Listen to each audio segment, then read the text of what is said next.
नुसरत प्रचार कर दे तो बड़ा गुनाह कर दी। लगवा दीजिए बैन नुसरत पर, करवा दीजिए, पुलिसों को डाल दे, उसको भी जेल में, नहीं प्रचार करेगी। वाले आरक्षण का बिल पाड़ने वाले अखिलेश यादव हैं। तमाम महापुरुषों के नाम की सड़कों का, कॉलेजों का, विद्यालयों का नाम बदलने वाले अखिलेश यादव हैं। मुझे लगता है जो स्वाभिमान छत्री है, जिनके अंदर छत्री का वाकई गुण है, वो भारतीय जनता पार्टी को वोट नहीं देगा। एक बार विधायक, 2 बार सिबतुल्ला अंसारी विधायक, 5 बार मुख्तार अंसारी विधायक, 1 बार अब्बास अंसारी विधायक। तो ये सब नेता उस मतलब कुछ जनता ही होती है। समाजवादी पार्टी के पास कोई और नेता नहीं है, सिर्फ परिवार ही उनका बचा हुआ है। जनता के दरवाजे आप लोग जाने की हैसियत में है, कोई गाड़ी नहीं जा पा रही है। तो आज महंगाई। मैं अभिनव सिंह जी, समाजवादी पार्टी का सदर उपाध्यक्ष हूँ। अच्छा, अभिनव सिंह नाम है जी। अच्छा। तो क्या लग रहा है, क्योंकि अफजाल अंसारी जी को टिकट मिला है, अब ये भी बात सुनने में आ रही है कि वो चुनाव नहीं लड़ पाएंगे। आप लोग तो इसीलिए भेजे गए हैं जनता के बीच में, लोगों के बीच में, इस तरह की खबर को तवज्जो दे, हवा दे कि चुनाव नहीं लड़ पाएंगे। अभी माननीय न्यायालय का फैसला आने से पहले ही आप लोग अपने फैसला पे मुहर लगा देते हैं। ठीक है, आप लोग काम करिए जिसके लिए कर रहे हैं, लेकिन हम लोग को न्यायालय पे भरोसा है और संविधान को हम लोग मानने वाले लोग हैं। नहीं, तो ये भी तो कहा जा रहा है कि उनकी जो लड़की है वो अभी मैदान में आ रही है, देखा जा रहा है चुनावी प्रचार में उतर रही हैं, तो ऐसा कयास लगाया जा रहा है कि हो सकता है उनकी बेटी लड़े। तो लगवा दीजिए बैन बेटी पे, जेल में डलवा दीजिए बेटी को भी, नहीं लड़ेगी चुनाव। कह दीजिए अपने आकाओं से कि मोदी की बेटी नुसरत जहाँ पे बैन लगा दे, नहीं करेंगे प्रचार। आप लोग आरोप लगा देते हैं, आका बोल देते हैं कि मतलब हमारे कौन आका है? कभी सवाल किए भारतीय जनता पार्टी से? नहीं किए। अमित शाह से कभी सवाल किए कि आपके बेटा को बल्ला पकड़ने का शौर नहीं है, क्रिकेट का मालिक बना दिए? कभी सवाल किए? ये नुसरत प्रचार के लिए दर्द है, क्यों दर्द आखिर? ये उस परिवार के तो नहीं है, प्रचार कर रहे हैं वो, तो ये कयास लगाया जा रहा है कि हो सकता है तो वो लड़े चुनाव। वो अभी कल सुनवाई थी, इसके बाद तकनीकी खराबी के कारण 13 तारीख को हो गई है और यहाँ से 13 तारीख को जो है पर्चा लास्ट भरा जाएगा, तो कैसे संभव है? हमको पता है कि इस सवाल को अब जन्म कहाँ से दे रहे हैं। और रही बात प्रचार का, तो प्रचार तो सब करता है, तो क्या सब चुनाव लड़ेगा? प्रचार सब करता है। आप भी भारतीय जनता पार्टी का प्रचार करने आए हैं माइक लेके, आप भी चुनाव लड़ेंगे क्या? हम प्रचार थोड़ा कर रहे हैं। नहीं, बिल्कुल आप भारतीय जनता पार्टी आरोप लगा रहे हैं। आरोप बिल्कुल नहीं लगा रहा हूँ। आप क्यों नहीं अमित शाह के बेटे पर सवाल करते हो? क्यों नहीं पूछते हो उससे कि क्रिकेट का बल्ला पकड़ने का क्रिकेट का बल्ला नहीं पकड़ने आता, क्रिकेट का मालिक बना दिए हैं, और आम जनता जो है BBA, MCA, BCA, BA, BSc किया है, वो पकड़ा चलेगा? इस पर सवाल नहीं करते हैं कि अमित शाह का बेटा सब मालिक रहेगा क्रिकेट का और आम नागरिक का बेटा पकौड़ा तलेगा, समोसा बेचेगा? इस पर भी सवाल करिए। अच्छा, हमको ये समझ में नहीं आ रहा है कि आप अभिनव सिंह अभी अपना नाम बता रहे हैं, तो राजपूत जो है योगी जी के साथ है, मोदी जी के साथ है, आप समाजवादी पार्टी में घूम रहे हैं। मैं इसीलिए कह रहा हूँ ना कि आप लोग अपने देखने का जो चश्मा लगाए हैं, उस चश्मा को बदलिए। चश्मा का नंबर सही नहीं है। ठाकुर, भूमियार, राजपूत, क्षत्रिय, ब्राह्मण, वैश्य, कुशवाहा क्या मतलब है? हम विचारधारा, समाजवादी विचारधारा के लोग हैं। हम लोग समाज के हर वर्गों को साथ लेकर चलने का विचार रखते हैं। और रही बात क्षत्रिय के पे जब सवाल किए हैं, तो बात सही है कि मैं क्षत्रिय हूँ और मैं इसलिए चाहता हूँ कि पारसनाथ राय हारी, भाजपा हारे यहाँ पे, क्योंकि 19 के चुनाव में आप जब 5 साल पहले जाएंगे 19 चुनाव में, तो यही भाजपा के लोग ठाकुरों को पानी पी पी के गाली दिया करते थे, बहन बेटियों की गाली दिया करते थे, जयचंद बनाया करते थे, गद्दार बताया करते थे। जब देखिए तो 5 साल पहले की घटना को, आज उन्हीं ठाकुरों के यहाँ लोग जाकर वोटों की भीख मांग रहे हैं। तो मुझे लगता है जो स्वाभिमान क्षत्रिय है, जिनके अंदर छत्री का वाकई गुण है, वो भारतीय जनता पार्टी को वोट नहीं देगा। नहीं देगा वोट। छत्री किधर है इस बार? छत्री इस बार इंडिया गठबंधन के साथ है और सरकार बनाने जा रहे हैं इंडिया गठबंधन। हमें जो है बसपा से प्रत्याशी उतरे उमेश सिंह, जो है बसपा के लोग कह रहे हैं कि उनके साथ हैं, आप कह रहे हैं कि जो है इंडिया गठबंधन। मतदाता बहुत जागरूक होता है और मतदाता वोट से पहले ही आकलन करता है कि हमें कहाँ जाना है। तो गाजीपुर ही नहीं, पूरे प्रदेश में इंडिया गठबंधन का हवा है। पूरे प्रदेश में क्या, पूरे देश में हवा है। तो मतदाता चाहता है कि सत्ता परिवर्तन हो। इनके झूठों से, इनके लगातार बेईमानी वाले बातों से, और ये कहते संविधान बदल देंगे, ये कहते हैं संविधान बदल देंगे। ये बाबा रामदेव का संविधान है क्या कि बदल देंगे? कहाँ बदल देंगे? अभी मोदी पार्टी के हर नेता बोलते हैं कि हम संविधान बदलेंगे। तो मैं पूछना चाहता हूँ आपके माध्यम से कि बाबा रामदेव का संविधान है, ये बाबा भीमराव अम्बेडकर का संविधान है, जिसे संविधान बदलने जाएंगे हथवा सब तोड़ के रख देंगे हथवा में उनके। ये बता दीजिएगा। जिसका पति जुआरी हो, जिसका पति शराबी हो, जिसका पति निकम्मा हो, वह जब जुआ में जब सारा कुछ हार देता है तो अपने मेहरा का मंगलसूत्र छीन के लाके बेच देता है, सोनार के चाहे कहीं भी। बताइए गलत कर रहा है? अपने मेहरा का मंगलसूत्र लेकर बेच देता है कि ला भैया ये आखिरी दाव हमारा है। तो मोदी जी भी देश के असफल प्रधानमंत्री साबित हो रहे हैं, इसलिए वो मंगलसूत्र पर आ गए हैं। हाँ, क्या कह रहे हैं अब शकील भाई, आप बताइए। ये तो कह रहे हैं कि राजपूत समाज जो है इंडिया गठबंधन के साथ है और आप ही के प्रत्याशी हैं डॉक्टर उमेश सिंह। बताइए कि इंडिया गठबंधन के पास कोई चेहरा है? एक तरफ भाजपा है जिसके पास चेहरा है प्रधानमंत्री बनने के लिए नरेंद्र मोदी है, एक तरफ बसपा है जिसके पास चेहरा है प्रधानमंत्री के चेहरा है बहन कुमारी मायावती जी। इंडिया गठबंधन को अगर इतना ही भाजपा को हटाना था तो इंडिया गठबंधन बहन जी को प्रधानमंत्री बनाने के लिए कहती और गठबंधन करती बहन जी से। तब देखते हैं कि जो 85% दलित समाज है, दलित मुस्लिम करो विचार, कब तक सहोगे अत्याचार। ये कांसी राम साहब का नारा था और बाबा अंबेडकर साहब के संविधान को जो संभाल के चले, दलितों को एकजुट किया, वो कांसी राम साहब थे। पहली बार कोई विधानसभा पहुंचा तो वो कांसी राम साहब की देन थी। जो कांसी राम साहब ने सर समाज को लेके विधानसभा पहुंचाया, जो कोई बिरादरी कभी विधानसभा का मुंह इस बार की बात बताइए। उस समय 2019 में जो है गठबंधन था, इसलिए आपका जो है जीत के गए प्रत्याशी अफजल अंसारी जी। अब तो गठबंधन भी नहीं है, अकेले लड़ रहे हैं, कैसे होगा फिर? भाई गठबंधन हमारा जनता से ना है। अफजल अंसारी जी हाथी के सिंबल पे चुनाव जीते हैं और अफजल अंसारी जी बसपा के सांसद हैं, लेकिन बसपा के सांसद दुर्भाग्यपूर्ण है कि वो पार्टी बदल दिए और वही समाजवादी पार्टी के जाके चले गए कि जो समाजवादी पार्टी इनको 2017 में अपने पार्टी से निकाल फेंकी थी। समाजवादी पार्टी यही अफजाल परिवार को गुंडा माफिया कह के अपने पार्टी से 2017 में निकाल के फेंक दी थी।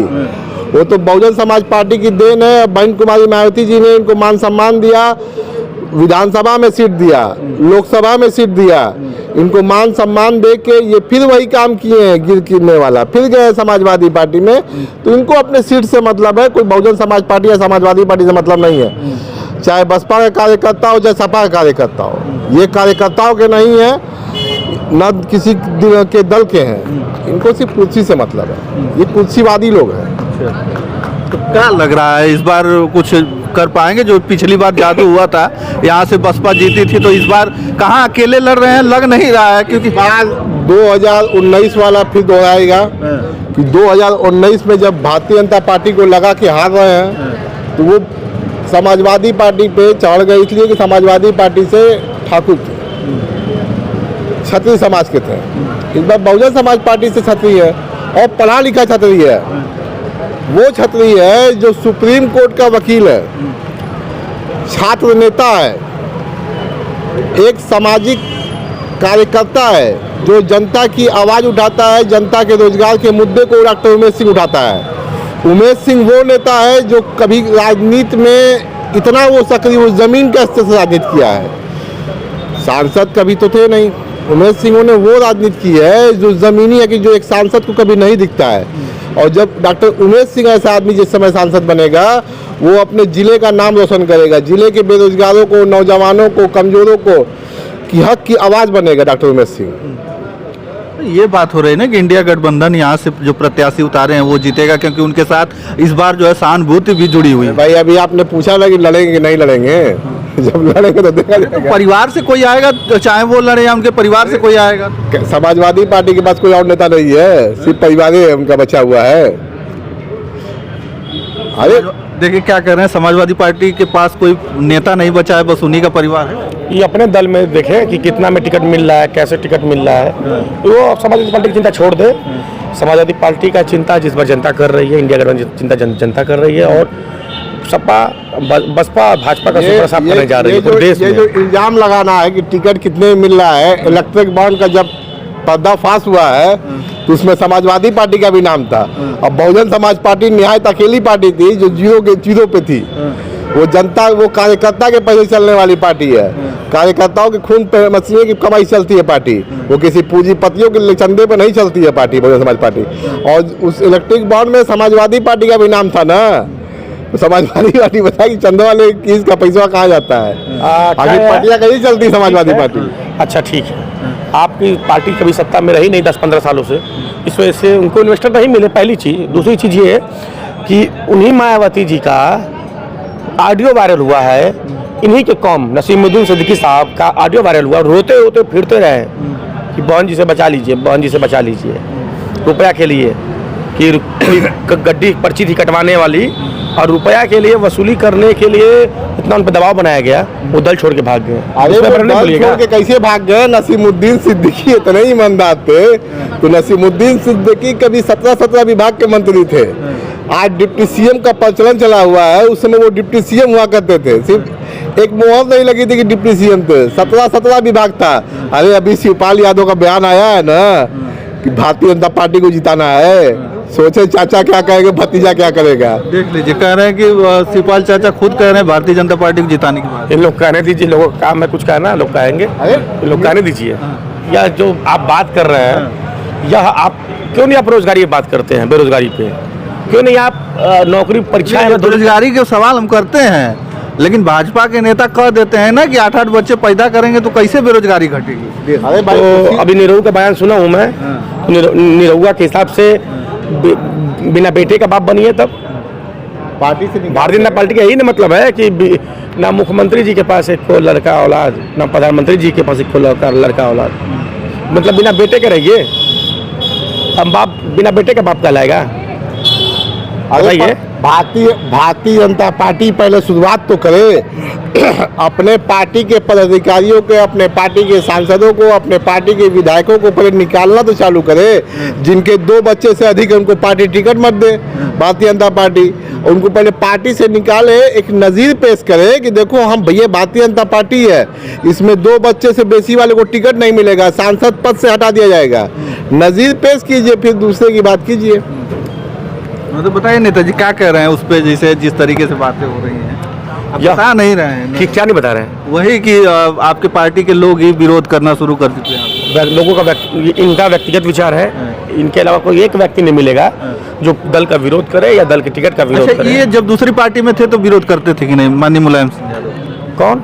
यही अफजल अंसारी। देखिए, राजनीति का जो चक्र होता है वो अब घूमता रहता है, ठीक है। तो मुझे नहीं लगता है कि माननीय सांसद अफजल अंसारी जी ने कभी भी राष्ट्रीय नेतृत्व का अपमान किया है। अगर अपमान किया तो टिकट नहीं मिलता। और यह गरीबों के लिए गरीबों के मसीहा है, ये माननीय मुलायम सिंह कह चुके हैं, माननीय अखिलेश यादव मंचों से कह चुके हैं कि अंसारी परिवार गरीबों का मसीहा है। तो इस तरह की आप बातें बता कर लोगों को भ्रम में मत डालिए या लोगों के अंदर फूट मत डालिए। हम फूट नहीं डाल रहे हैं, ऐसे बातें हो रही हैं, बातें चल रही हैं। आप बता रहे हैं कि अगर मसीहा होते तो उनके पे केस होता, वो जेल में होते। इस तरीके से भी बातें तो हो रही है विपक्ष में, भाजपा के लोग कर रहे हैं। क्या माननीय योगी जी पे केस नहीं था? केशव प्रसाद मौर्य पे केस नहीं था? केस था तो खत्म हो गया ना। तो कौन खत्म किया? हम ही आरोपी हैं, हम ही जज बन गए, हमें केस में खत्म कर दिए। यही ना है? नहीं, साबित नहीं होगा तो बरी होगा। साबित? अरे या तो जानकारी नहीं है आपको, या तो आप बताने नहीं जाते हैं। उसका प्रक्रिया चेंज कर दिया जब गया। माननीय योगी जी मुख्यमंत्री हुए थे तो 9 केस था कि 11 केस था। मुख्यमंत्री बनते ही सबसे पहले जानते क्या किए? वो अपने केस वापस किए। कहे थे हम सबसे पहला फैसला अगर कोई लेंगे तो किसानों के धान अनाज गेहूं का कर्ज माफ करेंगे, लेकिन वो कर्ज माफ करने के बजाय अपना केस माफ कर लिया। यही तो आपकी भाजपा भारतीय जनता पार्टी का रीति है। अभी बीजेपी ज्वाइन किए हैं राजशिकोर सिंह, जो कि बाहुबली हैं, और उन्हें भाजपा ज्वाइन करवा लिया, वो बाहुबली नहीं है। सुशील सिंह हैं, तमाम ऐसे नेताएं हैं जो कि ज्वाइन किए, अभी कल ज्वाइन किए हैं। और आपका मैं वीडियो बहुत अच्छा देखा जो आपने दिनेश लाल निरहुआ पर किया, और आपका पत्रकार बहुत अच्छा लगता है जो आप करते हैं। और अफजल अंसारी 5 बार विधायक, 2 बार MP रहे हैं। सरजू पाड़े के ये वो थे, चेला थे, तो जनता ही वोट देती है। मन्नू अंसारी 1 बार विधायक, 2 बार सिबतुल्ला अंसारी विधायक, 5 बार मुख्तार अंसारी विधायक, 1 बार अब्बास अंसारी विधायक। तो ये सब नेता मतलब कुछ जनता ही वोट देती है, ये डर और ऐसे वोट नहीं देती है। अभी कोविड का वैक्सीन का जो आया है, कोर्ट ने भी उस पर बताया कि इस पर हार्ट अटैक आ रहा है, तमाम चीज़ें हैं, इस पर सरकार नहीं कर रही है, ये तमाम चीज़ें हैं। पर इस बार चुनाव जो भी होगा, समाजवादी पार्टी के यदि अफजल अंसारी लड़ते हैं तब भी सपा जीतेगी, या उनकी बेटी लगती है तभी वो चुनाव जीतेगी। क्या आप अभी मान लीजिए अंसारी परिवार पर तो हम लगे हुए हैं, लेकिन मुझे शर्म आती है, या तो इसीलिए मैं बात नहीं करना चाहता हूँ कि आप लोग सही सवाल नहीं करते हैं। रेवन्ना को जानते कि नहीं जानते हैं? जो भाजपा का मोदी जी खिंचवा के सेल्फी लेते हैं उनके साथ, जानते नहीं जानते हैं? तो सेल्फी लेते हैं तो क्या? तो रेवन्ना कौन है, जानते हैं? आगे बताइए। जिसने 2000 बेटियों के साथ बलात्कार किया है, 9229 मोबाइल में MMS क्लिप रखा है, वो रेवन्ना है। वो भारतीय जनता पार्टी के सहयोगी दल है। और आप बतियाएंगे मुख्तार और अफजाल, उस पर कभी सवाल किए हैं? आखिर ऐसा क्या कारण है कि भारतीय जनता पार्टी में रेपिस्ट पाए जाते हैं? मोदी जी राम को लाए हैं, तो रेवन्ना को, नीरव मोदी को, विजय माल्या को नहीं ला सकते हैं? कहाँ नहीं ला? तो क्यों नहीं ला रहे हैं? इस पर कभी सवाल किए हैं आप? काला धन पे कभी सवाल किए हैं आप? हम वहाँ तक नहीं जा सकते, हम जहाँ तक जा रहे हैं वहाँ तक पूछ रहे हैं। तो क्यों उनकी बातें कर रहे हैं आप? अगर आप जहाँ तक जा रहे हैं तो वहाँ की सच्चाई तो दिखाइए। बेरोजगारी पे क्यों नहीं बात कर रहे हैं आप? बिल्कुल, अब फिर आप वही बात कर रहे हैं। अभी आपको दर्द है कि नुसरत क्यों प्रचार कर रही है, अफजाल की बेटी क्यों प्रचार कर रही है, लेकिन BHU में बेटी के साथ रेप हुआ, रेवन्ना ने 2-2 हजार लड़कियों का बलात्कार किया, उस पर आपके मुंह से आवाज नहीं निकल रहा है? क्यों नहीं आवाज निकल रहा है? नुसरत प्रचार कर दे तो बड़ा गुनाह कर दी, लगवा दीजिए बैन नुसरत पर, करवा दीजिए, पुलिसों को डाल दे, उसको भी जेल में, नहीं प्रचार करेगी। लेकिन इस पर भी तो सवाल करो आप। इस पर एक भी आप सवाल नहीं किए होंगे कि BHU में जो बलात्कार हुआ उस पर क्या कहोगे? इस पर एक भी सवाल नहीं किए कि मोदी जिसके बगल में फोटो खिंचवाते हैं उस पर 2-2 हजार लड़कियों का MMS क्लिप है, 2-2 हजार लड़कियों से बलात्कार किए हैं। हो सकता हो उस समय पता ना रहो मोदी जी को, आप कह रहे हैं इस पर। फिर उसी पे आप आ गए। अरे वही मोदी से, योगी जी से, JP नड्डा से, अखिलेश यादव बैठ के बंद कमरे में मीटिंग करते हैं। आज क्या कह रहे हैं? एक भी मीटिंग की फोटो आकाश आनंद की दिखा दें, बहन कुमारी मायावती जी की दिखा दें, तमाम मीटिंगें तो अखिलेश यादव करते हैं, और वहाँ तो रोटी बेटी का हिस्सा है। अब इनको पता होगा, गए होंगे, हम तो नहीं देखे हैं ऐसा तस्वीरें ना, ऐसा इतना तुझे है, ये गए होंगे, रहे होंगे तो बता दिए होंगे, हमको नहीं पता है, हो सकता है सच बोल रहे हो, गए होंगे।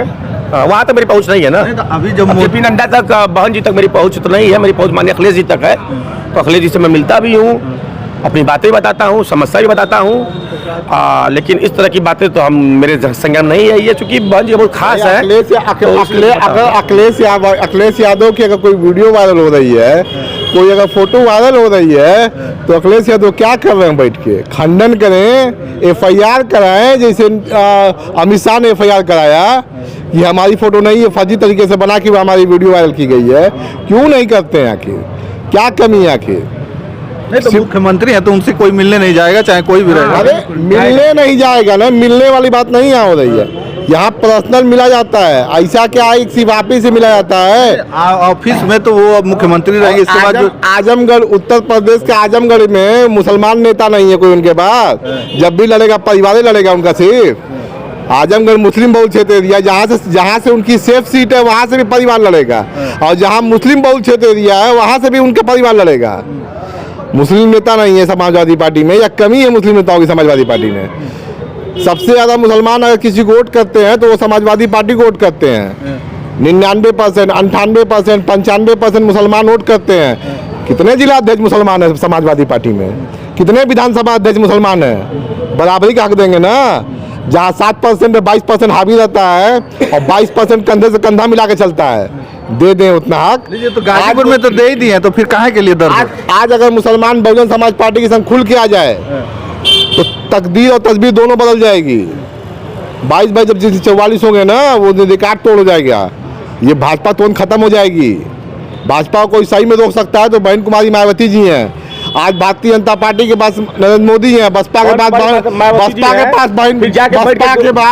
मायावती जी हैं। इंडिया गठबंधन का चेहरा कौन सा बताएंगे? प्रधानमंत्री कौन है? अखिलेश यादव है कि राहुल गांधी है? मुसलमानों को तेजस्वी यादव है? रक्षाबंधन है लगेंगे बहन जी, मुसलमानों को वोट लेके मेरी बात लगेंगे बहन के धर्म निभाने। जवाब पूछ रहे हैं कि इंडिया गठबंधन का कौन चेहरा होगा प्रधानमंत्री? चूंकि हमारा जो दल है या जो भी अच्छे दल हैं, उनमें नेता जो संसद दल तय करेगा कि प्रधानमंत्री कौन होगा। इस तरह किसी को भी नहीं उठा दिया जाएगा कि मोदी ही प्रधानमंत्री होंगे। हमारे यहाँ सांसद चुनाव करते हैं कि प्रधानमंत्री चेहरा कौन होगा? सही है। हाँ बताइए। लोकतंत्र का ये हाँ, आप नियम। बताइए नेताजी। जी बताएं। ये कि आजमगढ़ में मुसलमान नेता नहीं है। कह रहे हैं कि परिवार के लोगों को उतार दिया जाता है, जो अखिलेश यादव जी हैं उनके परिवार के लोगों को टिकट दिया जाता है, जबकि वहाँ से और भी कार्यकर्ता नेता हैं पुराने जिनको टिकट दिया जा सकता है। तो आखिरकार ऐसा क्यों होता है? देखिए भाई साहब की जो समझ है, मेरी टिप्पणी, मेरा कोई कमेंट इनके ऊपर नहीं है, क्योंकि इनकी जितनी समझ है, जितनी वो बात करेंगे। आज बिल्कुल आपको इस बात की जानकारी है कि आज लोकतंत्र में तीसरे चरण का चुनाव होने जा रहा है ना, चुनावी बिगुल बज गया, तीसरे चरण का चुनाव होने जा रहा है। और 10 वर्ष तक सत्ता में जो काबिज रही भारतीय जनता पार्टी, इसने जनता में क्या वादा किया आप तो जानते हैं कि हम बेरोजगारी पर काम करेंगे, महंगाई पर काम करेंगे, गरीबी को मिटाएंगे, गैर बराबरी की खाई को मिटाएंगे और सबका साथ सबका विकास करेंगे। अब हम इनकी योजनाओं पर जाते हैं। हमसे न सपा बसपा भाजपा किसी व्यक्तिगत पार्टी पर मैं किसी की बुराई करने वाला नहीं हूँ। हम उनकी विचारधारा क्या है, उनकी सरकारी योजनाएं क्या थी, जनहित में उन्होंने क्या योजना चलाया, मैं इस पर बात करने जा रहा हूँ। आज बात इस मुद्दे पर होनी चाहिए कि चुनावी चंदे के नाम पर भारतीय जनता पार्टी ने जो धन उगाही किया 16,000 करोड़, 16,000 करोड़ का मतलब समझते हैं 1 खरब 4 अरब रुपया ये हुआ। ये देश की जनता, देश का बेरोजगार आज हिसाब चाहता है। आज मेन मुद्दा ये है कि 80 करोड़ जनता को जो माननीय प्रधानमंत्री जी ने जो कोरोना की वैक्सीन की जो सुई लगवाया, आज सुप्रीम कोर्ट में यही वैक्सीन का जो कंपनी का मालिक है वो जाकर के स्वीकार किया है कि हाँ, इससे ब्रेन हैमरेज और हार्ट अटैक की समस्याएं बढ़ेंगी। तो आज देश की जनता ये कह रही कि तुम तो ये जानलेवा, ये पूरी 80 करोड़ लोगों के ऊपर जानलेवा हमला कर दिए। तो ये कहीं ना कहीं कानून के कटघरे में है। भारतीय जनता पार्टी कानून के कटघरे में है। हर साल 2 करोड़ नौजवानों को नौकरी, तो 10 साल में 20 करोड़ आज नौजवान 20 करोड़ नौकरी मांग रहा है। समझ रहे हैं भैया? नौजवानों को बेरोजगार कर दिए। तो आज महंगाई, बेरोजगारी और गरीबी ज्वलंत मुद्दा है। आज किसान की हालत क्या है, नौजवान की हालत क्या है, महिला मजदूर की हालत क्या है, ये भाई साहब क्या लिए हैं? तो वो मायावती, तो वो अखिलेश यादव, तो वो आज ये कर रहे हैं। आज देख रहे हैं कि जहाँ, अरे भैया आपको समय मिलेगा, सारा समय मैं आपको दे दूंगा है भैया। अरे सुनिए, आरक्षण का विरोध करने वाले, आरक्षण का बिल फाड़ने वाले अखिलेश यादव है। तमाम महापुरुषों के नाम की सड़कों का, कॉलेजों का, विद्यालयों का नाम बदलने वाले अखिलेश यादव है। ये जो नाम बदलने का चलन चला है ना, ये समाजवादी इनको हम भैया हम बोल लेते हैं तो इनको मई का दे दीजिएगा और कह लीजिएगा कि पूरी सरकार में आप बना लीजिए। लेकिन आज जनता की आवाज मैं बता रहा हूँ। देखिए, इनसे खुलेआम कहिए कि अगर मैं विरोध कर रहा हूँ किसी दल पार्टी का, न मैं भाजपा का, न सपा का, न बसपा का, किसी का विरोध नहीं कर रहा हूँ।